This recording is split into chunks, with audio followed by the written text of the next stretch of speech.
Welcome back to the channel. This is the second attempt at recording this video because I forgot to turn my microphone on the first one. So this is my weekly channel update where I talk about the games I played, what I bought, and then I'll have a conversation topic at the end of the video. At the end of this video, I'm going to be looking at role-playing games that have made really good movies or TV series and sort of just give my overview of that really. Okay, so before I get into that, this is my channel based on role-playing news, reviews. I deal with crowdfunding. I've got my own Discord, Facebook, X, and Patreon. So please go and support me on any of those. Obviously, like, share, and subscribe to the channel as well. Okay, so let's just jump straight into games that I bought this week. It's been a huge week, and I'm not going to include a lot of what I bought because I did buy the Delta Green Humble Bundle, which added an awful lot of books to my collection. So I'm not going to show any of that. I've done a previous video on the Humble Bundle that I got. I did have a lot of the videos already, sorry, a lot of the books already. But the main reason I wanted it was the Roll20 parts, because the plan is to start doing games on my Discord. I've worked out how to do it. I've set up a group to start a AetherDark campaign. Well, it's a one-off, maybe, you know, maybe a two-off, maybe a mini campaign. Haven't told the players yet. It all depends on how well it goes. So the plan is to try and start run games on the Discord. So if you're interested in, well, Delta Green obviously will come out at some stage, or AetherDark, things like that, please join my Discord and come and look for a game. Let's look at what else actually came in this week. Let's just jump over and have a look at the other thing. So we've got, what's that? I think 7, is it one? Yeah, 7 other books to look at. 8 actually, if I could count.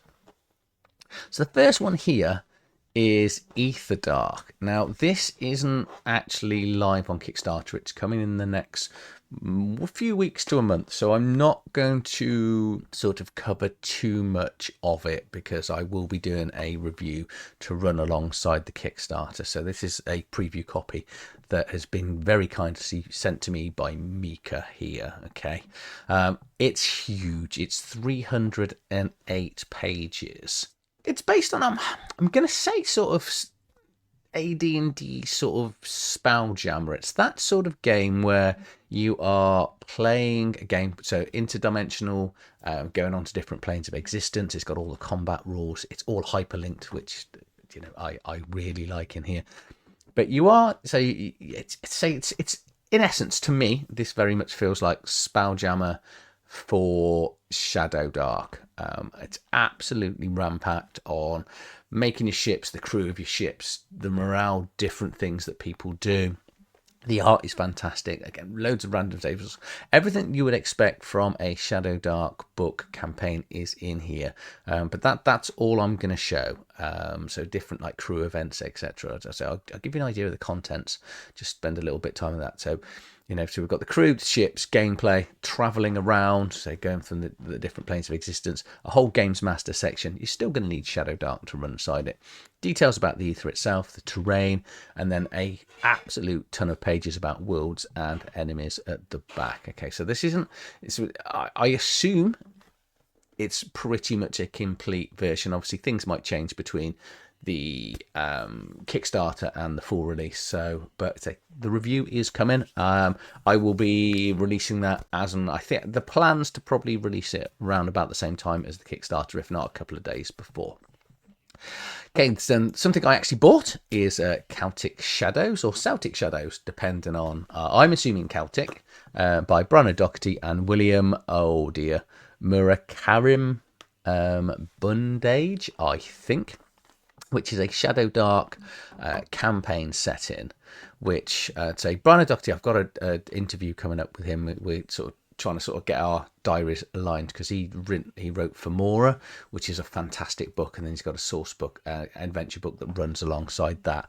And this is based in his Femoran world. Again, the reviews coming of Femora. I need more time and more time to actually get recordings out, but I don't want to be releasing multiple videos a day, if that makes sense. And this takes you through the sort of factions. It's based in a historic, so it's about 300 AD, that sort of era, in a slightly alternative Europe. But this whole campaign setting is based in Ireland. so you've got the map here of Ireland, and you've got all the different factions going on. Mythical creatures in here. There's just so much is rammed in. I haven't even completed reading the book yet, and it's sort of blowing my mind. But Brian does write incredibly good books. I say Fomora is an amazing setting.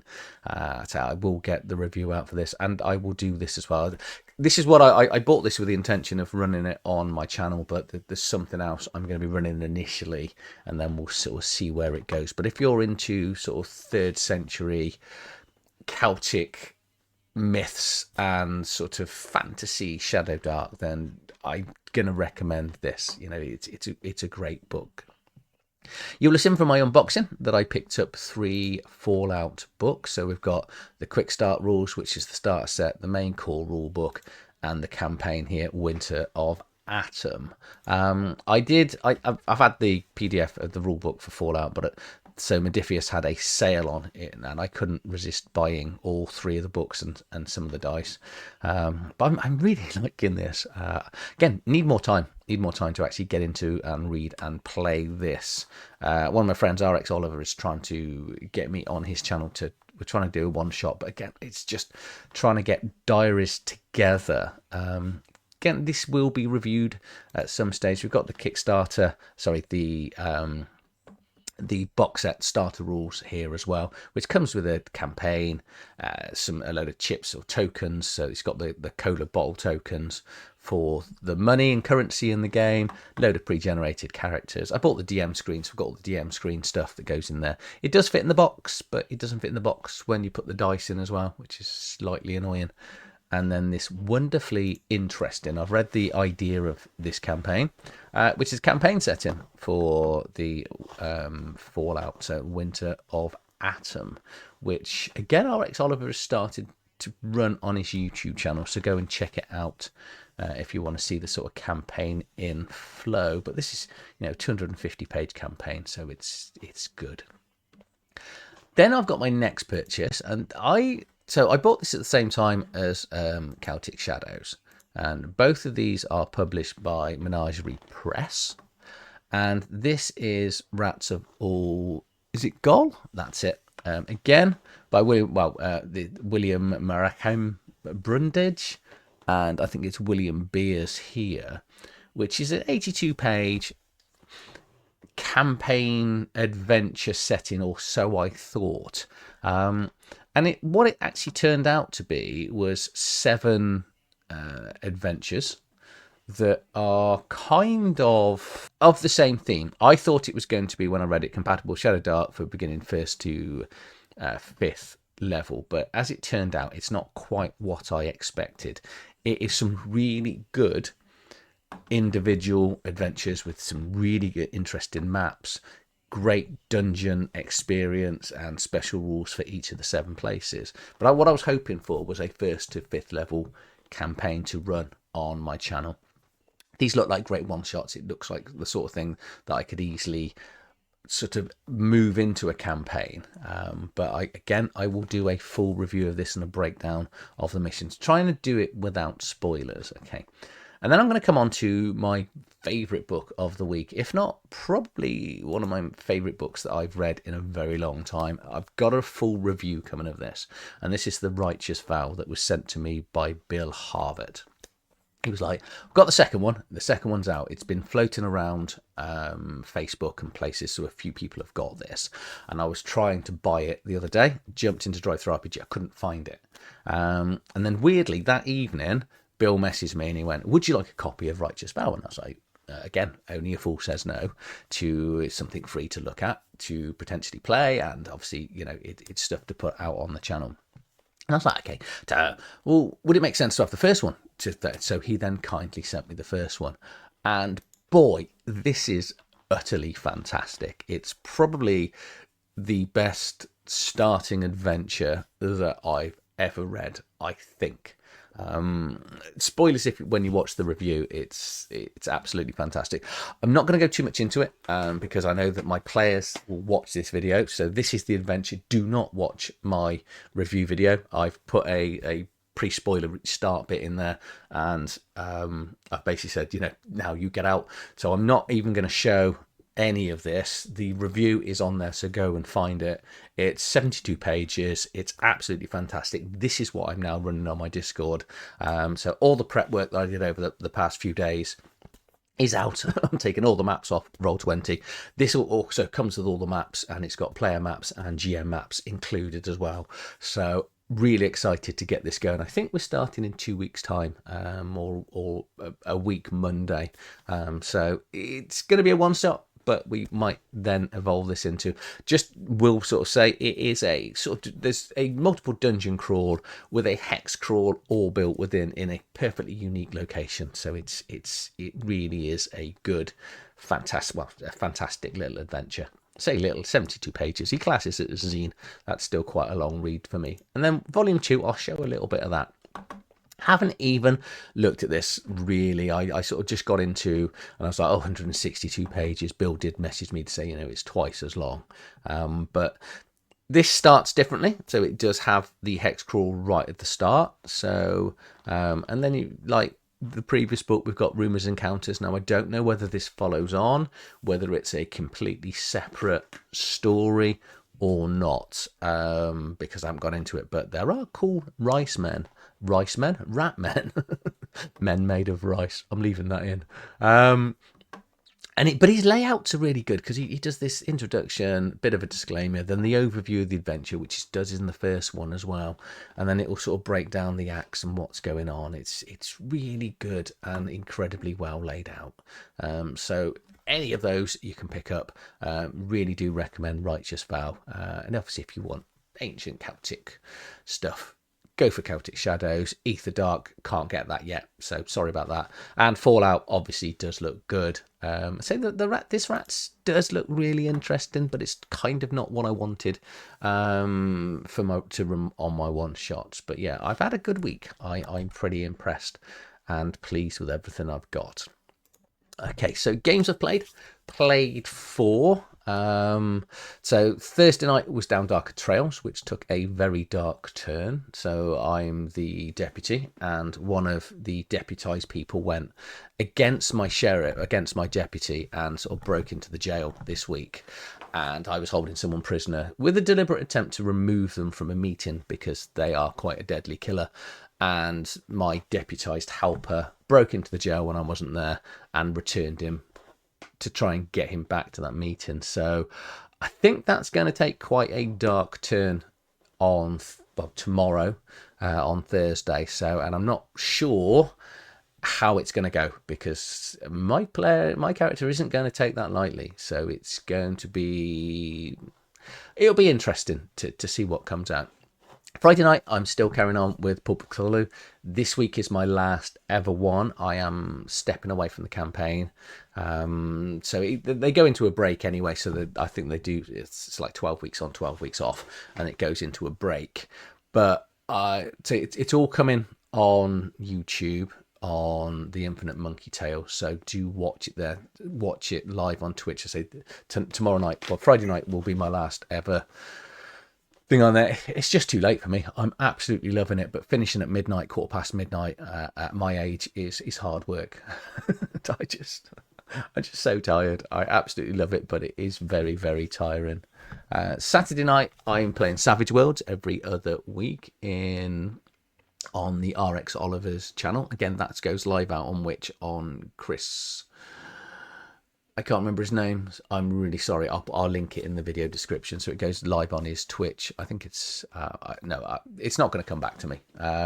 And that is good. I'm enjoying Savage Worlds. I love the swingy dice of Savage Worlds, because you do either really badly or really well. It's just exploding dice. That is the fun of it. And that campaign, again, don't want to spoil it because it does go out on Twitch, but come on there. I'll put it in the video. And then Tuesday, I created my Talislanta character to start the campaign for Talislanta using 5th edition. I recorded, so as a trial, I thought I'd give it a go. I recorded creating a character. It will come out at some stage. I've just got a huge backlog of videos that I've like reviews and stuff, and I'd rather get the reviews out, I think, than sitting and people watching me create a character on a game they possibly haven't heard of. But we started the campaign, and we all got arrested for a crime we didn't commit. We need a black van with a red stripe, but it looks like we will be getting out. I don't want to spoil my character, because I'm going to let you see what I've created if we go on there. But we're now on a 2-week break from that because of holidays and life's getting in the way. So it's kind of, we've started something. We did the session 0, got all the characters together, had a little bit of the new king, well, queen, sorry, it was murdered during an opening ceremony, and we got blamed for it. So we got arrested, and whether we got out, it looks like we may have got out. Someone slipped us a key. But that's where we are, and now we're on a 2-week break, so you've got to try and remember that. Okay, so my topic this week, as I've said, is looking at this. So this is taking role-playing books, so existing role-playing stuff that has gone on to become good TV shows or good films, which I thought was going to be massive. So those that turned out to be good are... and I'll show you the list. That's it. There wasn't a list. There is a list of about 5 or 6 TV shows and films, which I'll get into. Doing it the other way round, there's a massive list. There are a massive list of incredibly good IPs and sort of comics and shows and things that have become role-playing games, looking at Conan, Dune, Lord of the Rings, Star Wars, Stargate Atlantis. All of this has sort of gone on to make incredibly good role-playing games. But I could not find a single thing that did it back the other way. So I did find some stuff out there. Obviously people are going to go, well, there is the, obviously the, Dungeons and Dragons latest movie and the cartoon. So let's show you what I found. So if you think of something else, let me know in the comments below, because I'm really struggling to find anything other than these. So what I managed to find was, so some of these were suggested on my Discord as well. So I can't take full responsibility for all of these, but Cyberpunk Edge Runners, which is a TV series that came out a couple of years ago. I think it was on Netflix. It was a little bit kiddie, I thought. I haven't seen that it's got a second series. According to IMDb, it doesn't look like it's gone on to get anything extra. So possibly, it's got a good rating here at 8.3, but I'm going to ignore the ratings because you don't know. But so we've got that. We've then got the incredibly famous Dungeons and Dragons cartoon, which ran for a couple of years in 83 to 85, that was famously called. So we never actually got to find out whether they got home. It wasn't really a Dungeons and Dragons, Tiamat was in it. There was a few other things, but it wasn't really Dungeons and Dragons. It was very much designed in name only to get kids into the sort of product. It worked well, I think for a lot of people, but it hasn't. It obviously wasn't very popular at the time, because if it had been, it would have gone on to series and series. We've then got the 3 incredibly appalling movies, which obviously the original Dungeons and Dragons movie here, which potentially should have done well. It's got a good cast. Jeremy Irons was in it. I say good cast. It's got Jeremy Irons and this guy that was in, he was in a couple of kids' TV series, wasn't he? And Bruce Payne, who wasn't in many other things. Actually, Bruce Payne was in the second Dungeons and Dragons movie, which again didn't do very well, but this was sort of 5 years later. They thought they'd give it another go, and it didn't do well. So almost 20 years later, they go, do you know what? Let's do another Dungeons and Dragons movie. And we had Honor Amongst Thieves, which you could argue did well. I think it was like 200 million worldwide, which isn't bad. It's a bit disappointing when you spend 150 million on budget alone, not including marketing, and bear in mind they only get 50% of that back. So it needs to make about 400 million to make a profit. So it lost a lot of money. So we're not going to see a second film or a TV series based on it. So it kind of just killed that franchise there and then. We've then got Kindred the Embrace, which was based on Vampire the Masquerade, which was very dear to me. I was so excited when I heard about this TV series. I really enjoyed it, but I didn't get to watch it till probably about 10 years after it had long been ended. Is that proper English? Long been ended? No. It had ended. You get what I mean. But it was based on Vampire the Masquerade. It ran, I think it was 8 episodes, and that was it. And then it was just killed. Nobody really got it because reasons that I'll come on to. But if you watched Vampire or played Vampire the Masquerade, the role-playing game, everyone that I know that's watched this that was a vampire fan really enjoyed it. And then we've got the final one, which is a film that I'd imagine most people have never heard of, and if they've watched it, they weren't aware that it was a role-playing game. And this is Mutant Chronicles, which is a really, really beloved old-school sci-fi future role-playing game that I absolutely love. I love the role-playing game. I've got to go back to the Modiphius version because I like first and second edition, and then I didn't like the Modiphius version because of the 2D20, but that's a different conversation. So that's it. What's that? 1, 2, 3, 4, 5, 6. That's about 7. There's got to be more out there. I genuinely think there's got to be more that I'm missing and people in my Discord are missing. Now, we had a few other suggestions that have been sort of thrown out because I probably should have said at the start, the reason I started on this is my wife's recently watched Electric State, and a few people on another Discord have watched it, and I haven't because my wife thought it was a good film. And if she thought it was a good film, and I don't know whether it's going to be the sort of film for me. She has got quite a soft spot for Chris Pratt and the girl that was in Stranger Things, who's in everything, who I don't overly like. I'm not a Stranger Things fan, so she loves it. I was like, okay, so I'll give Electric State a skip. We had Tales of the Loop, which again, it's kind of based on a role-playing game, but both of those are really based on artwork, not role-playing games. I kind of want to include them, and I'm happy to fringely include them just because it gets us a few more. One of the suggestions we had was the Fallout TV series, which I thought was utterly amazing. Really capsulated the computer game because the role-playing book came before the TV series. Well, there had actually been a previous role-playing game, so you could count that. But in my mind, I wanted a role-playing IP that was written, that was unique, that then became a film. And then finally, and I'm shoehorning this in really, really badly, is Will Smith's Bright, which I think really was Shadowrun, but they couldn't get the license for it. I really liked the film. Everyone else in the world, apart from there might be a few role players that actually liked it, and I'm not a Will Smith fan. No offense, Will Smith, but I just don't like most of your films that you're in. But I really did enjoy Bright, despite the fact you were in it. I thought it was a really good film. So, why don't role playing games make good films and TVs? And I think it just comes down to money.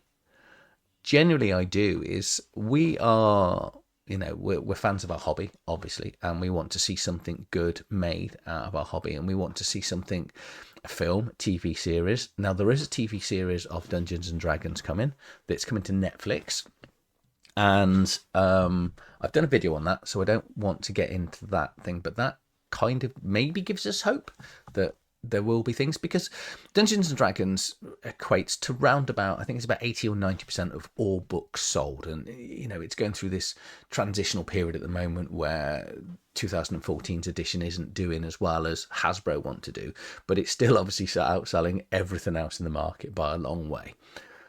But does that translate to making profit from a movie? Now, say the 2023 film didn't make a profit. Make a lot of money, didn't make a profit. Now, is that because they had too much budget? Again, that could well be that because they wasted too much money creating it, or they thought it was going to make too much, didn't get enough of a return to cover what they were spending out. I never understand how Hollywood can bleed so much money on films. I kind of think it's more to do with the fact that our hobby probably isn't as large as we think it is. Wizards of the Coast is, Dungeons and Dragons is, it's absolutely massive. Stranger Things has made it a behemoth. 2014's fifth edition brought it to the limelight. Big Bang Theory, all of that nerdy stuff really brought it in. And when that still can't make a profit, I think we've got that element of fear where this, let's even take Call of Cthulhu, for example. That I think there may have been a couple of TV series that have been loosely based on it that I'm not sure. That's what I've got something in my head, but I couldn't find out anything for sure. But even if they did that, and it's an incredibly popular game, especially in Japan, but would enough people go to the cinema to watch it? Cinemas are dying as it is, and there's a mix of bad movies, fallback from COVID, the fact we've all got massive widescreen TVs with surround sound. We can pause the TV, go to the toilet. We don't have people sat in front of us, coughing, spluttering, talking on their phones. Obviously we've got our kids on their phones, but so I don't think we're going to see. So we're going to get this TV series, and I think this will be it. If this TV series makes money, then potentially we'll get a second season, and then we might see more people tread toes in it. What I personally would like to see is people carry on and, like smaller productions of things. Now, we do have Henry Cavill's, and we're all looking at you, Henry, for 40k. And I know it's not role-playing, but there are plenty of role-playing books in the 40k universe. And we've read a lot of conversations. I've read a lot of news articles. I've watched a lot of YouTube comments on it. I've seen things. I almost said I've spoken to Henry himself. Oh yeah, he's just regularly ringing me up talking about his minis collection. I wish, Henry, seriously, if you like watching this, just drop a comment. But if this takes off, and I think it's Amazon that's making it, and if you can get 40k and Dungeons & Dragons making massive TV things, we've got to get behind it. And it might not be the genre that we want, it might not be the IP that we want to see, but I think the more that we get behind these extra content and these extra videos and films and whatever they're going to be, the more chance we've got of more. But then on the flip side, we want them to make it to be what we want it to be and actually look authentic. My prime example is I ignore the D&D movies because, well, that beholder in that second one where it was just, I know CGI wasn't where it was, but that beholder was just, all the proportions were out as well. It looked kind of ridiculous. But Mutant Chronicles, they spent money, they bought the IP. Now, this is your plot. So all you need to do is follow the plot of the book. That's it. Don't create your own original stuff. If you're spending money, you're spending money on an IP to buy a fan base, which is why you do it. And if you're not going to create something to that fan base, don't bother spending your money, create something original. That's kind of my thought. Now, what would I like to see sort of made into these things? Now, I would really love a decent werewolf movie. Definitely. That's always up there. But the one that I really want to see, and I'm surprised no one's done it, and we had a sort of, they tried it, maybe, and that was Aliens and Cowboys, that awful Harrison Ford movie. Because I'd love to see a Deadlands Cthulhu type, Western Cthulhu down darker trails. That sort of, the Cthulhu-y Wild West. And I've never seen anyone done it. There's plenty of books. There's a lot of role-playing books on it. And it's kind of avoided. Actually, someone else just springs to mind then. But no, that's I was just thinking, Solomon Kane. But no, that was books that then became a film, then became a role-playing game. And I think the role-playing game book came out, I think Savage Worlds may have come out just before. But anyway, it was a terrible movie. It wasn't a terrible movie. It was a terrible end to the movie. But I really did like the Solomon Kane movie. I thought it really got the thing.